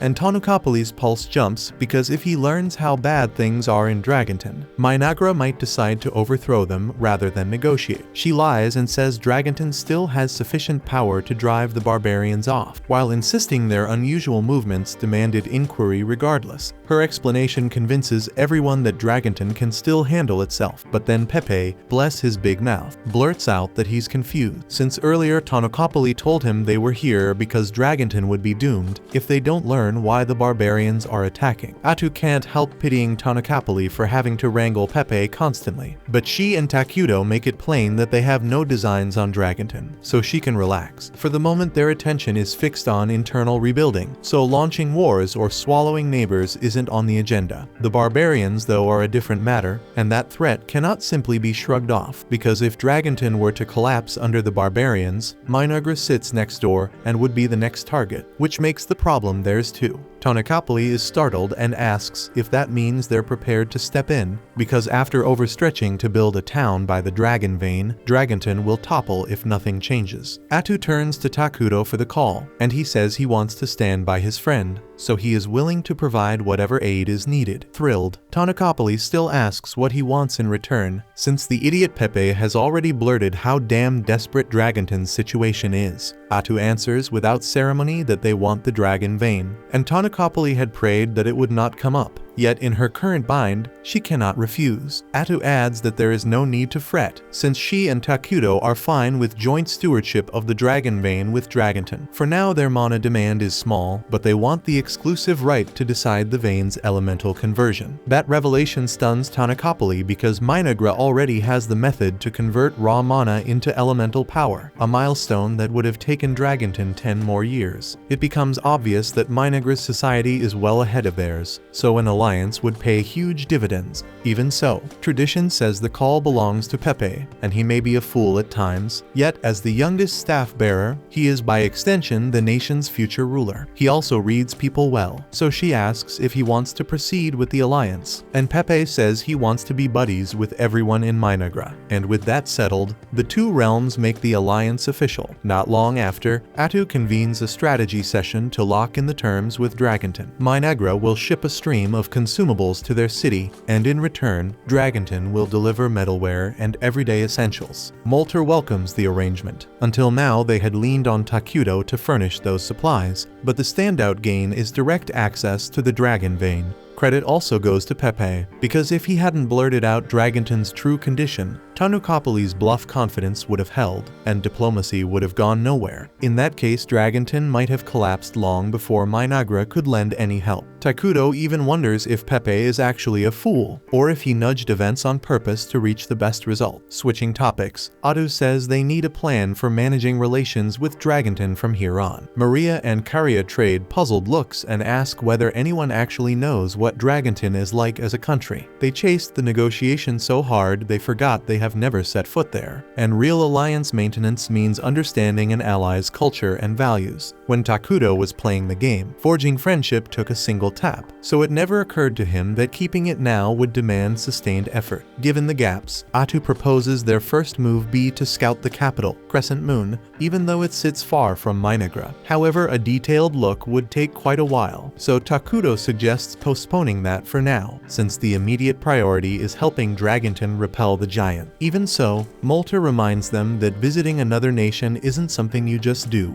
There are protocols to follow. Maria and Karia then raise their hands and ask if they could simply go for fun. And childish as it sounds, the idea is actually smart. If they treat it as a friendly call before sending an official mission, they can set out immediately. Molter then volunteers to go, but Takuto feels he is far too senior to serve as a courier. To the other side, Molter would read as Minagra's top arcane chancellor, which makes him a non-starter. The same logic applies to Nagi and Emle, whose posts are equally critical. What they need is a trusted face that Takuto can vouch for, who is not overly high in rank. And right on cue, Maria and Karia lift their hands to volunteer. Takuto turns the idea down on the spot, worried the trip could be risky, so Atu offers to take the assignment, but Molter reminds her she is Takuto's most trusted confidant, and aside from Takuto, arguably the most indispensable person present. Maria and Karia then step up to Takuto and remind him that he granted them the freedom to make their own choices, so right now they want to do everything they can to help him, even if it is risky. Takuto hesitates to approve the mission, but he cannot bring himself to refuse those earnest faces, so he eventually agrees to let them go, and Atu sulks. Jealous that Takuto yielded to someone else's cuteness, Emily still voices concerns about sending the pair alone, but Takuto says it is fine since he already has skilled escorts in mind. After the council breaks, Takuto returns to the throne room, and Atu is still pouting about his capitulation to Maria and Karia's request. Leaving him unsure how to proceed, he turns to Maria for advice, and she says he should tell Atu exactly how he feels, so he decides to give it a try. He walks up to Atu and apologizes for making her feel uncomfortable, but she does not need to fear about being replaced because he is extremely thankful for everything Atu does for him, and for the fact that she is always at his side. So he tells her there is no one he would rather be with, and that is all Atu needed to hear. In fact, she is already picturing a happily married life with Takuto, and while he has no freaking idea what is running through her head, he is simply glad she is no longer upset. A little later, Takuto leads Maria, Karia, and Atu to the clinic, though none of them understands why he brought them there since no one is ill. Takuto explains that the clinic was inexpensive to build, so he went ahead and put it up on a whim. But since Maria and Karia will soon head out on a mission, he figures he may as well assign the new plague doctors he created to escort them as protectors.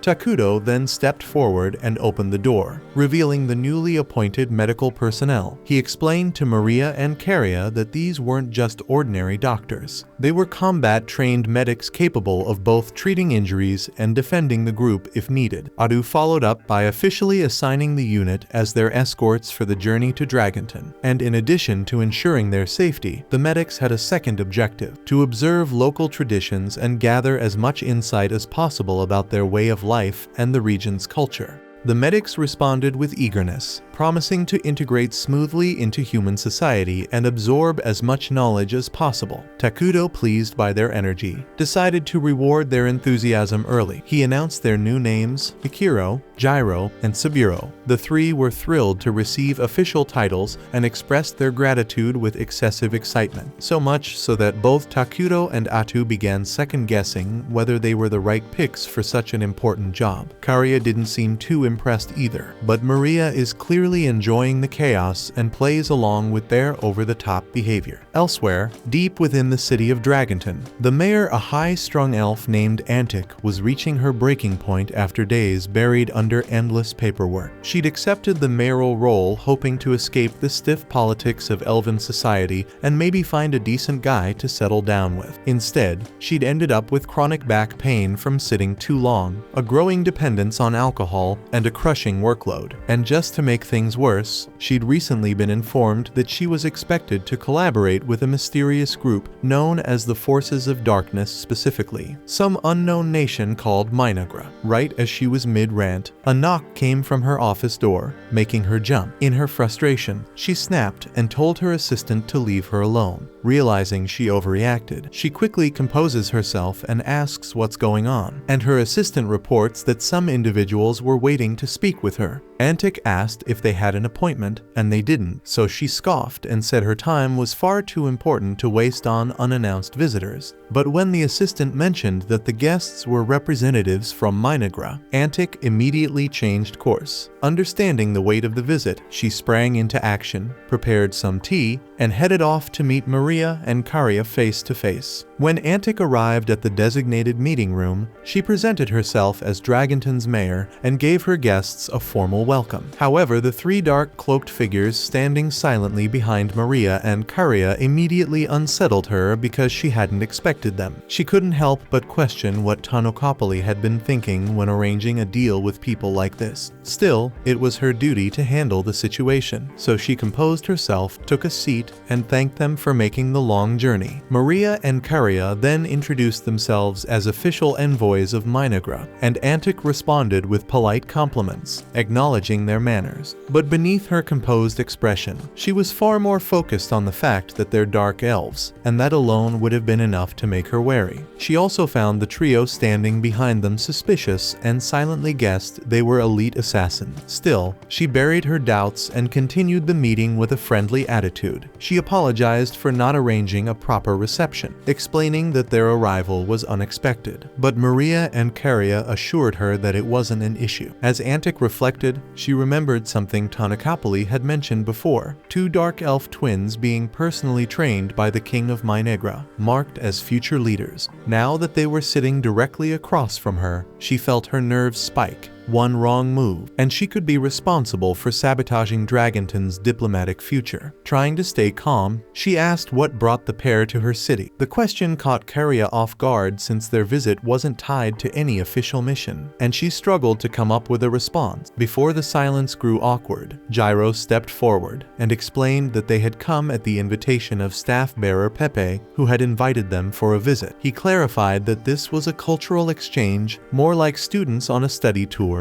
and not a formal diplomatic trip. Antic felt a wave of relief. If this wasn't the beginning of any official negotiations, then the pressure was far lower. That made things much easier to handle, but even so, she knew she still had to be cautious not to offend them because one misstep could cause serious fallout. so she smiled and told Maria and Caria they were more than welcome to stay as long as they liked. In fact, she offered to personally show them around the city if they were interested. When the twins asked if that was really all right, Antic reassured them that she knew the city better than anyone and would make an excellent guide. Deep down, she hoped this would help strengthen Dragonton's ties with Minegra, and truthfully, it also gave her a perfect excuse to escape her mountain of paperwork. And there was no way in hell she'd pass up a chance like that. The group then sets off into the city, with Antic enthusiastically taking the lead and spending the entire day giving Maria and Caria a full tour of Dragonton. The outing went smoothly, and the atmosphere between them was lively and pleasant. At the same time in Minegra, Takuto was swamped with documents of his own, buried under endless administrative work. Even so, he made time to monitor the twins' progress, and seeing that Maria and Caria were enjoying their visit brought him some relief. That evening, after returning to their accommodations, Antic politely took her leave. Once alone, Maria and Caria began reviewing everything they had observed throughout the day. Caria asked for Maria's impressions of the city, and Maria noted that the general mood among the townspeople felt tense. The overall sentiment was one of fear, concerns about food shortages, rumors of an impending enemy assault, and a sense of abandonment. The medics were surprised by how much Maria had picked up, especially since they hadn't seen her interacting with anyone directly. But Maria had a natural ability to read the emotions and atmosphere of others, and her insights were rarely wrong. The trio was impressed, though confused when Gyro remembered something odd. He reached into a pouch and handed Maria a small bag.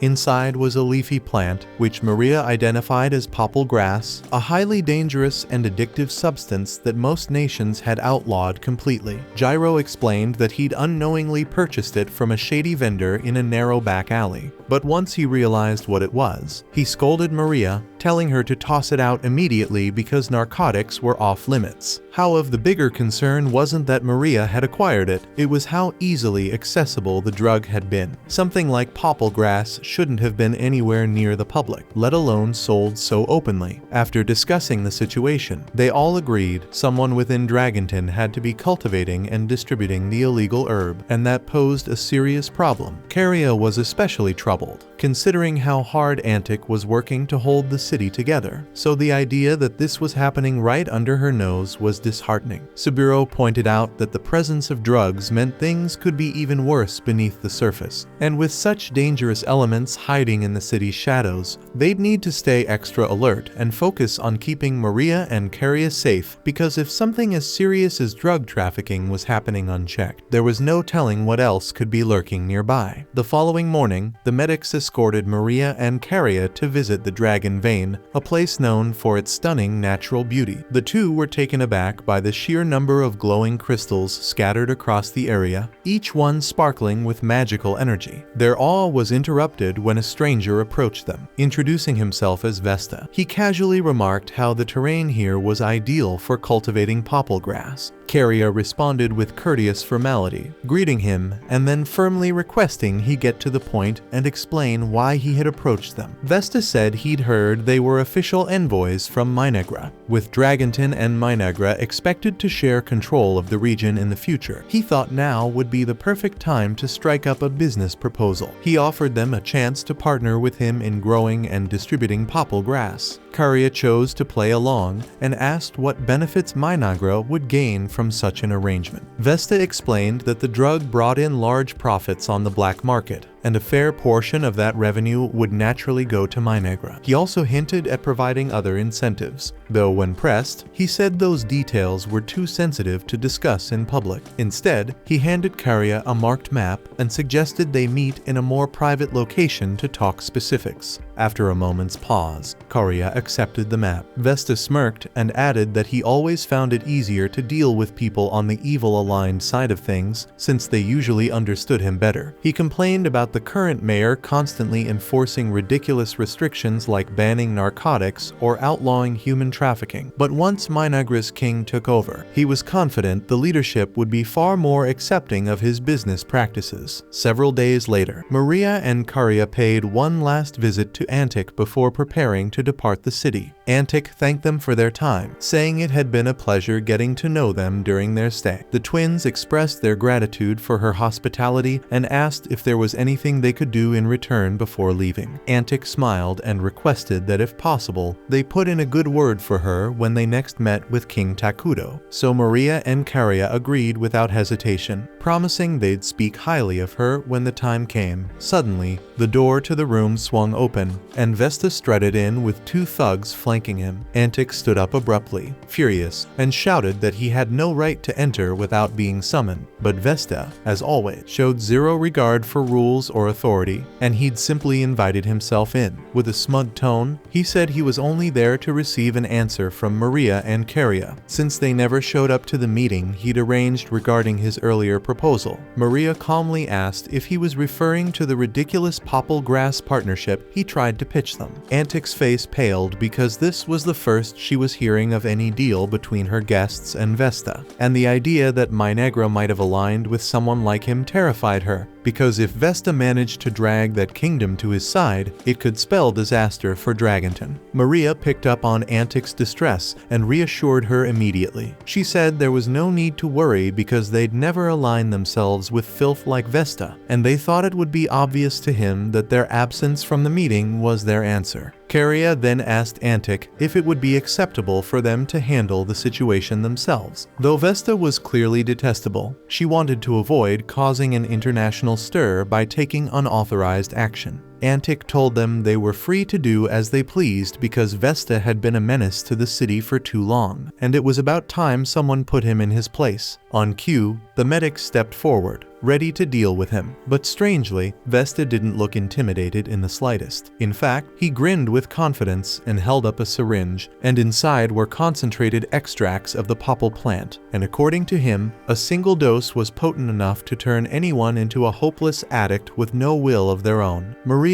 and Karia exchanged a look because they knew exactly what his plan was, and he came here intending to use the drug against them, so they asked if he'd really thought through what he was doing. Sure, they might seem like harmless girls, but laying a hand on them meant declaring war on the kingdom of Minegra, and their king Takudo wasn't someone to cross lightly. But Vesta, blinded by arrogance, believed he could simply control the situation. His brilliant plan was to enslave Maria and Karia with the drug and use them to blackmail Takudo. What he didn't factor in was the presence of the 3 loyal guards standing between him and the girls. He handed the sirens to his men and ordered them to seize the twins. But before they could make a move, a sword flew across the room and embedded itself into the wall mere inches from Vesta's head. Spinning around in shock, he found his henchmen lying in mangled heaps, taken down in an instant. Back in Minegra, Takudo was enjoying a peaceful tea break with Adu. He looked quite satisfied, reflecting on how useful the medics had turned out to be during Maria and Karia's mission, because their contribution had far exceeded his expectations. And speaking of them, Emily was still curious about Takudo's decision and asked why send medics along with the twins instead of a standard squad of warriors. So Adu clarified with a calm smile that the 3 weren't ordinary healers. They adored humans and demi-humans perhaps a little too much. Though masters of medical science, they had a dark side as well. While they could stitch a body back together with expert care, they also had a habit of snacking on brains every now and then, so when provoked, they were utterly terrifying. At the same time in Dragonton, the so-called medics had just finished slicing Vesta's henchmen apart with clinical accuracy. Now, the trio was bouncing gleefully around the room, holding up pieces of flayed skin like prize trophies for their collection. Antic dropped to her knees in horror, paralyzed by the sight of the medic's true nature. So Maria walked over to gently console her, trying to calm her nerves, even as the medics danced with a freaking human skin. As for Vesta, no amount of pleading would save him now. Trembling, he begged for mercy, but Karia stepped forward with cold finality. She told him that his involvement in the drug trade wasn't her concern because that alone wouldn't have earned her wrath. But the moment he dared to threaten her sister, tried to use mind-controlled drugs on them, and worst of all, insulted their glorious King Takudo, he sealed his own fate. So without a trace of sympathy, Karia gave the order, and minutes later, Vesta was gone. In his place stood the 3 medics, now cheerfully dressed in fresh skin suits crafted from Vesta himself, and Antic could barely process what she was seeing. So Karia turned toward her and offered a light-hearted apology for the mess in the office. She even asked if Antic would like them to cover the cost of cleaning, but Antic barely keeping it together after literally shit herself, quietly muttered that it wouldn't be necessary. Karia thanked her warmly for her understanding, flashing a sweet, innocent smile. But in the wake of what just happened, that damn smile felt even more disturbing than the scene of dismembered corpses. At that moment, Antic deeply regretted taking the position of mayor, but it was too late to turn back now because this was her reality and she'd just have to survive it. The moment the group steps back into Minegra, they're immediately called into a meeting, where Atu is clearly fuming and ready to let them have it. But before she even begins chewing out the others, she turns sharply toward Takudo and demands an explanation. Why didn't he intervene, especially knowing he'd been watching the entire incident unfold from the beginning? Takudo, looking a bit embarrassed, admits that he didn't want to come off as overbearing because he figured it'd be best to let the girls handle things on their own. But unfortunately, that hands-off approach clearly didn't go the way he'd hoped.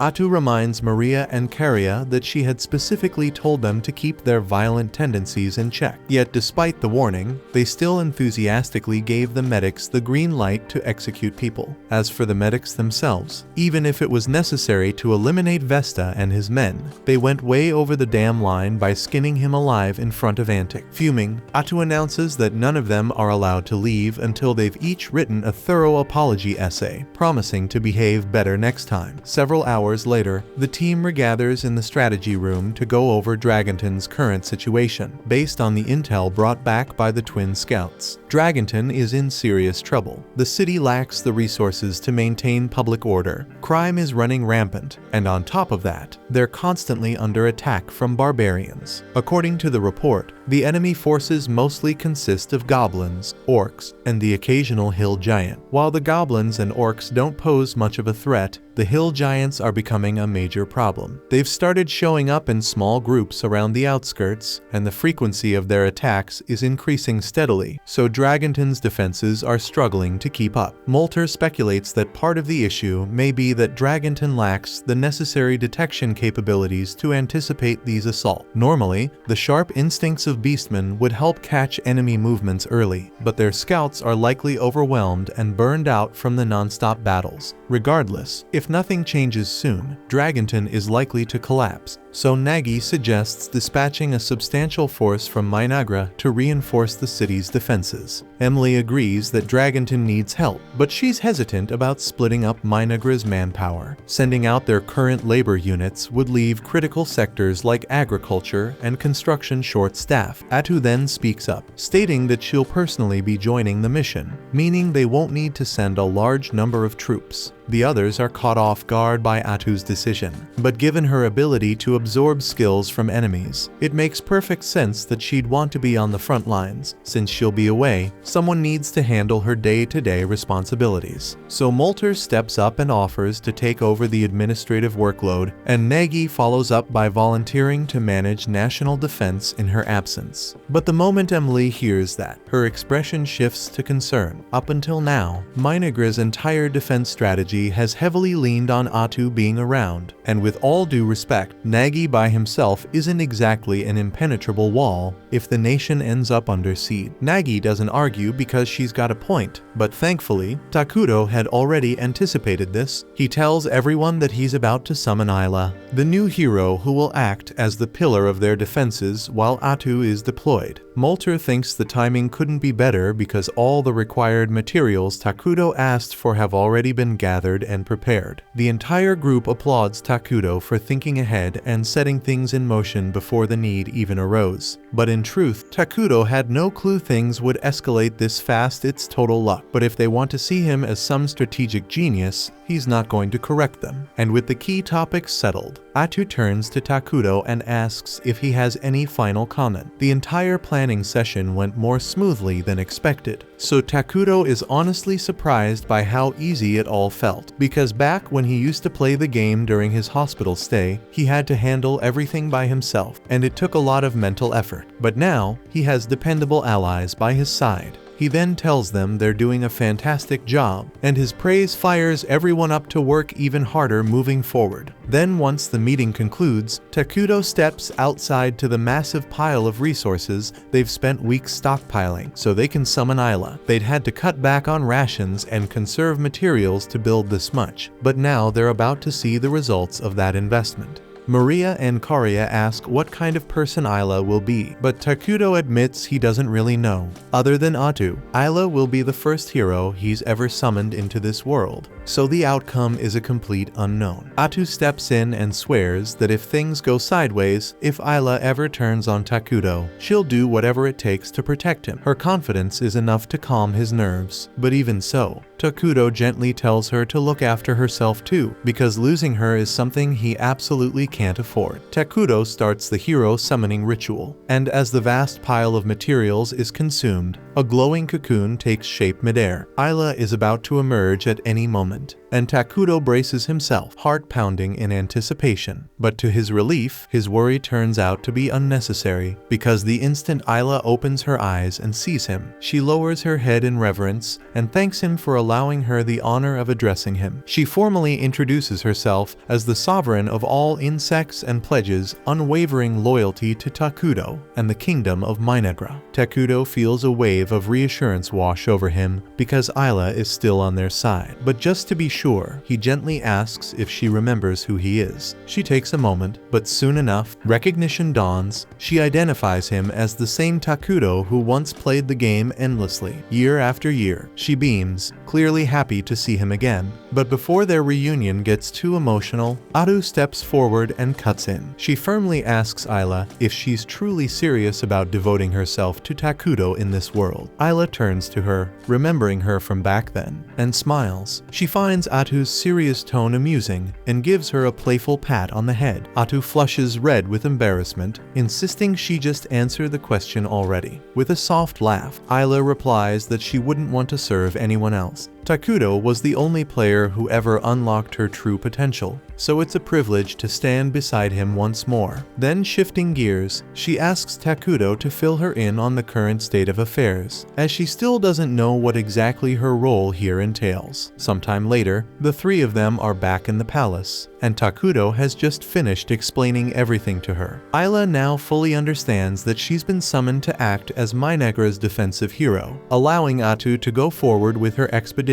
without leaving the capital vulnerable, even though she knows this is the best course of action. Atu can't hide her reluctance. Ever since arriving in this world, she and Takuto have been together constantly. This will be their first extended separation, and she knows they're both going to feel the absence. The following morning, Atu says her goodbyes and heads out for Dragonton with a small unit of soldiers. With her departure, Isla officially steps into her role. She vows to do her part to ensure Takuto enjoys this game of theirs, but after spending just one day with him, she quickly realizes something. Takuto doesn't really do much by himself. It's already midday, and he's still fast asleep on the throne. Maria and Karia then stroll in and casually mention to Isla that Takuto always sleeps in until noon, and when he goes beyond that, it's usually Atu who wakes him up. Isla frowns, clearly unimpressed, so she turns to Takuto and tells him that, as the king, he's setting a terrible precedent by lazing around that late into the day. She encourages him to start waking up earlier from now on, so Takuto gets a bit embarrassed and promises he'll try to do better. The twins are surprised by how effortlessly Isla got him to comply, especially since Atu typically lets him do whatever he wants without complaint. Seeing the twins also reminds Isla of something she meant to ask. So she turns to Takuto and requests permission to borrow Maria and Karia for the afternoon. Takuto doesn't object, but he does ask why she needs them. So Isla explains that she'd like them to give her a proper tour of the kingdom, since she's still unfamiliar with its layout and wants to understand it better, especially to plan its defense more effectively. Takuto agrees because it's a good idea, so he approves the outing. And while they're on the subject of responsibilities, Isla informs him that his citizens will be arriving soon to request formal approvals from him, so he should be prepared to deal with them properly. Right at that moment, Emily enters the chamber, so Isla and the twins politely excuse themselves, leaving Takuto alone with her. Emily then walks up and hands him a stack of documents,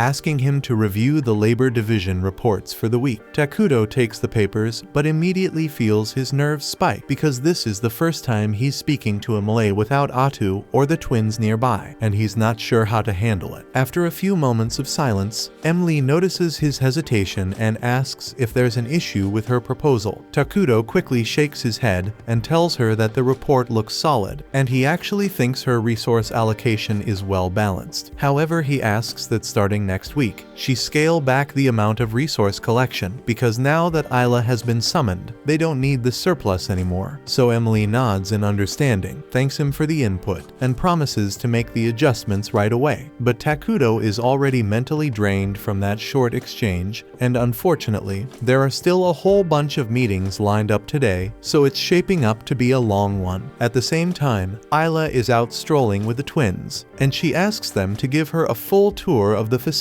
around Minegra. The twins begin by showing her the administrative building where all the documentation and internal affairs are managed. But before they can go any further, they spot Emily rushing around with a visibly stressed expression. Noticing her flustered state, Isla steps forward and gently asks if something's wrong because she seems far too busy for this time of day. Emily explains in frustration that Nagi has been tearing through the training equipment like crazy, and it's completely throwing off her monthly resource planning. Isla softly pats Emily on the head and assures her that everything will be fine. She even offers to personally give Nagi a stern talking to for being so careless with the gear, and Emily immediately feels more at ease. Afterward, the group heads over to the training grounds to wait for Nagi. As soon as he shows up, he bolts across the field, zooms past the soldiers, and dramatically smashes their swords, supposedly to make a point about their poor form. And this was exactly the behavior Emily was venting about earlier. So Isla approaches him calmly and questions whether destroying their equipment was truly necessary just to make his message clear. Nagi quickly starts stumbling through an apology, saying he got a little too into it during the training session and didn't realize how excessive he was being.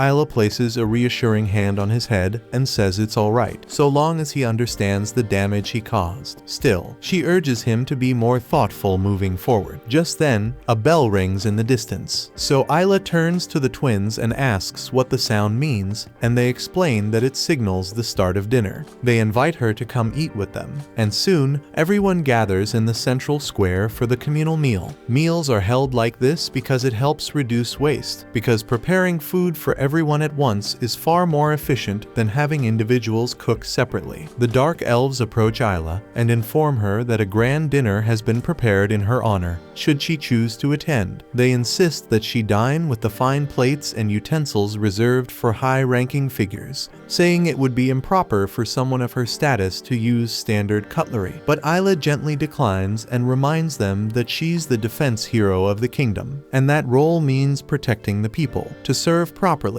she believes it's essential that she experiences daily life the same way they do. Later in the middle of the night, Isla goes for a quiet walk through town, using the time to brainstorm potential defensive plans for the kingdom. As she passes by Maria and Caria's residence, she hears faint noises coming from inside. Curious, she steps in to investigate and is surprised to find the twins curled up in a corner, quietly sobbing. Concerned, Isla gently asks what's wrong, so the girls explain that they had a dream, and now they can't fall back asleep. Isla crouches beside them and softly offers to listen if they want to share. The twins nod and begin describing how, every few nights, they dream about their mother, replaying all the happy memories they had with her. But every time they wake up, the pain of reality hits again. They remember that she's gone, and that sorrow always lingers afterward. However, they quickly add that since meeting Takudo, those dreams have become far less common. In fact, this was the first time in a long while that it happened. So they reassure Isla that she doesn't need to worry too much. Still, Isla can't help but feel protective, and she gently suggests staying with them for the night, just in case the dreams come back. That way, if they wake up scared or upset again, she'll be right right there to comfort them. The twins feel much more at ease with Isla nearby and manage to fall asleep with a sense of security. The following day, Isla meets up with Takuto to go over a few topics. After some discussion,